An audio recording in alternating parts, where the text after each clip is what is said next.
Sea usted muy bendecido, amado hermano. Habla su hermano amigo Pastor Milton Granados. Es para mí muchísimo gozo poder compartir la palabra de Dios en este momento con cada uno de mis hermanos que me escuchan, que están ahí viendo este video. El tema es muy importante. El tema aquí es cómo escapar del pecado para siempre. No por un día, no por una semana. Cómo poder escapar del pecado para siempre. ¿Y por qué para siempre? Bueno, nuestro Señor Jesús, aquella mujer que fue encontrada en adulterio, le dijo dos cosas. Le dijo, ni yo te condeno, que es lo que el Señor nos ha dicho a nosotros también. Nos ha perdonado, nos ha dado su gracia, nos ha salvado, nos ha dado su amor en el momento en que más lo necesitábamos. Eso le dijo el Señor a aquella mujer en aquel momento difícil de su vida. Le dijo, ni yo te condeno.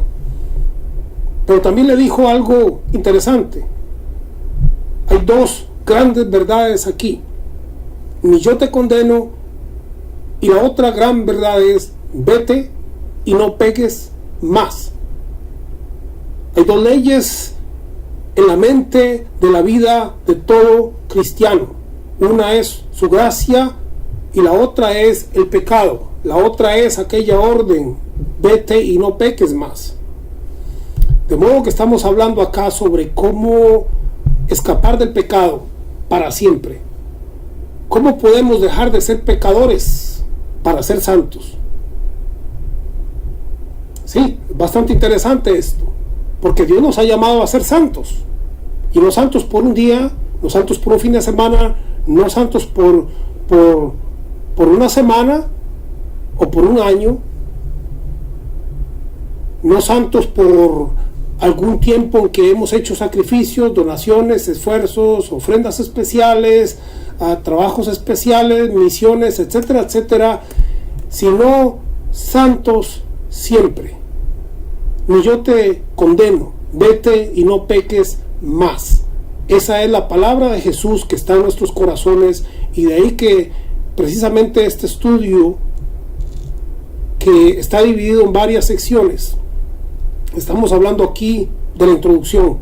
Estamos hablando acá de lo que es básico para poder comprender cómo poder ser santos para siempre y cómo dejar de ser pecadores para siempre. En 1 Juan dice, todo aquel que comete pecado infringe también la ley. Pues el pecado es infracción de la ley. 1 Juan capítulo 3 verso 4. Verso 6 dice, todo aquel que permanece en él no peca.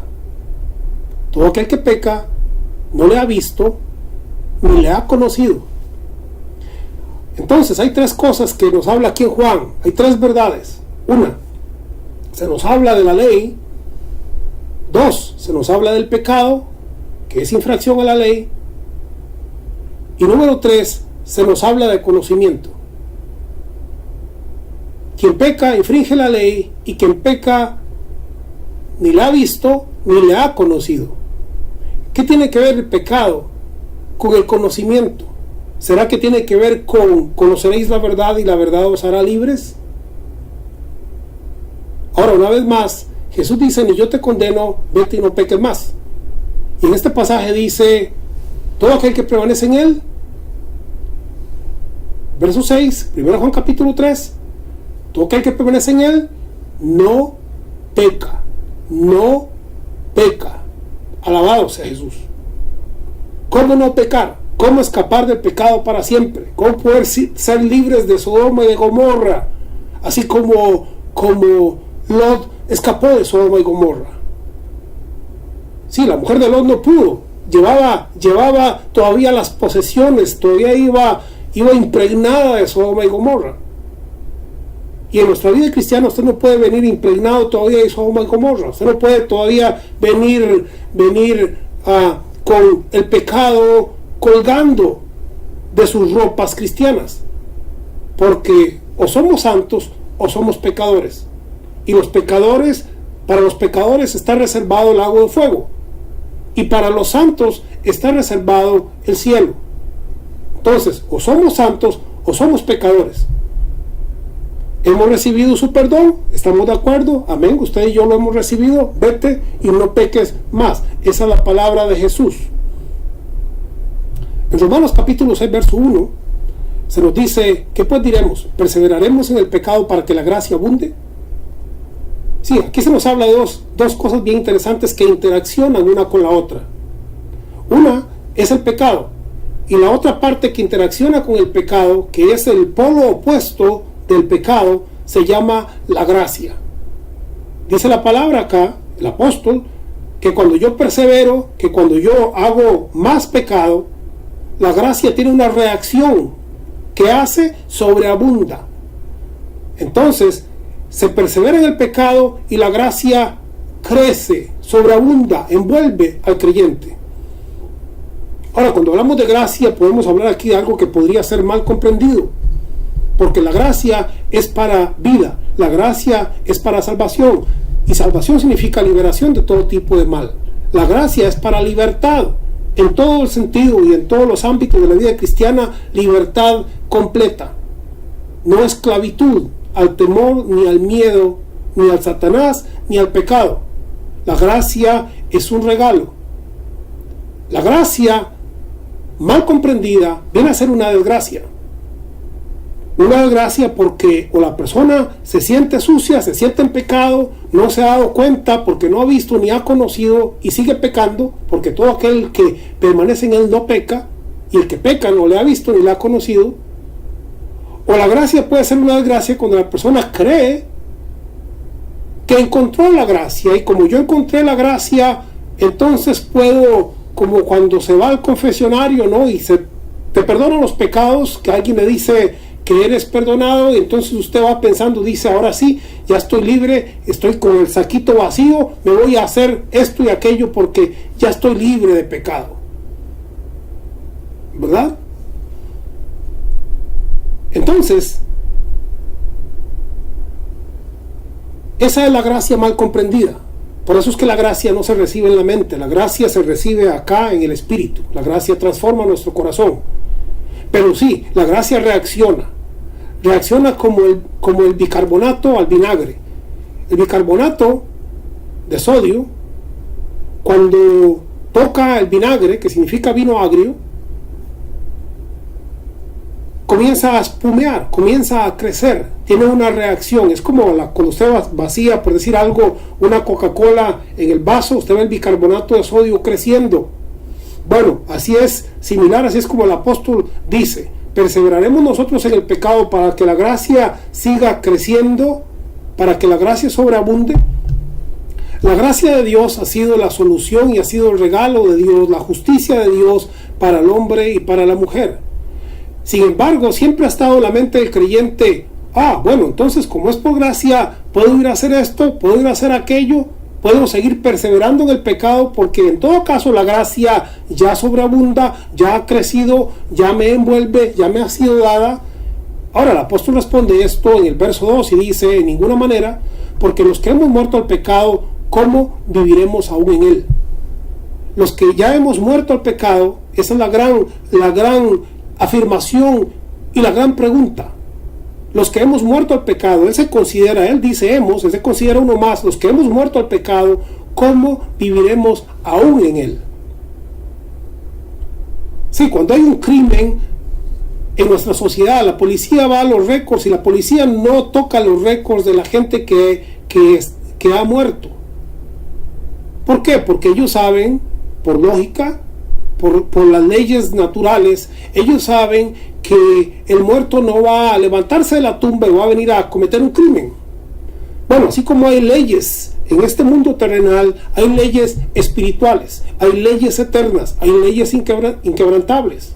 Y una de esas leyes es cuando usted ha muerto al pecado. Antes estábamos muertos en pecado, estábamos dentro del pecado y estábamos muertos en pecado, pero ahora la palabra dice que quien ha nacido de nuevo, quien es hijo del Señor hoy, ha muerto al pecado.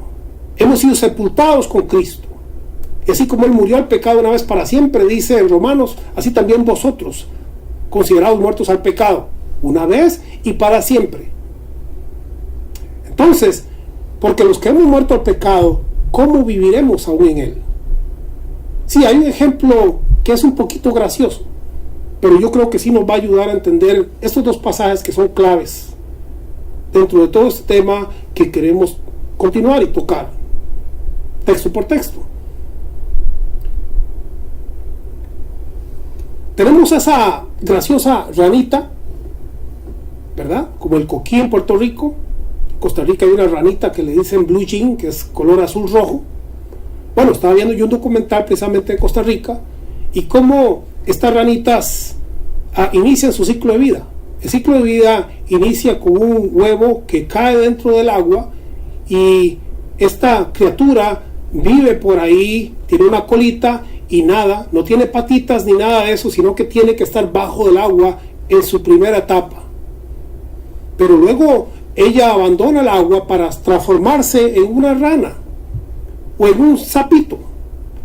Cuando este animalito sale del agua, abandona lo que era su cuerpo, abandona su cola y le salen patitas y comienza a caminar, y entonces ya no puede vivir bajo del agua nuevamente. Ahora sí puede sumergirse, pero no puede vivir ahí. Tiene que salir y vivir en un ambiente diferente. Alabado sea Jesús. Entonces, ¿qué pasaría si esta ranita, que ya fue transformada y tiene patitas para que camine y viva en un ambiente diferente, va y se sumerge ahí y se queda una semana dentro del agua? O dice, voy a seguir viviendo aquí bajo el agua, por si aquí era mi casa. Se muere, ya no puede vivir ahí. El cristiano que ha sido transformado, que ha dejado ya su cola y que ha salido del pozo cenagoso, que ha salido del fango, que ha sido sacado de su antiguo estilo de vida, ya dejó su cola, ya dejó todo su cuerpo y fue adaptado a un nuevo estilo de vida. Ahora ya no puede volver y vivir donde estaba. Ha muerto al pecado. Ahora tiene la simiente de Dios, y dice la palabra que la simiente de Dios no le deja pecar. La nueva simiente, el Espíritu Santo, porque somos uno con Él, ahora nos hace respirar, nos hace vivir, nos hace anhelar cosas que son diferentes. Estamos fuera del agua y no podemos regresar a ella. Hemos muerto al pecado. Y dice la palabra entonces, porque los que hemos muerto al pecado, ¿cómo viviremos aún en él? ¿Sí? Aún si la ranita va y se mete al agua y se está por ahí por un rato, se va a dar cuenta que no puede vivir ahí.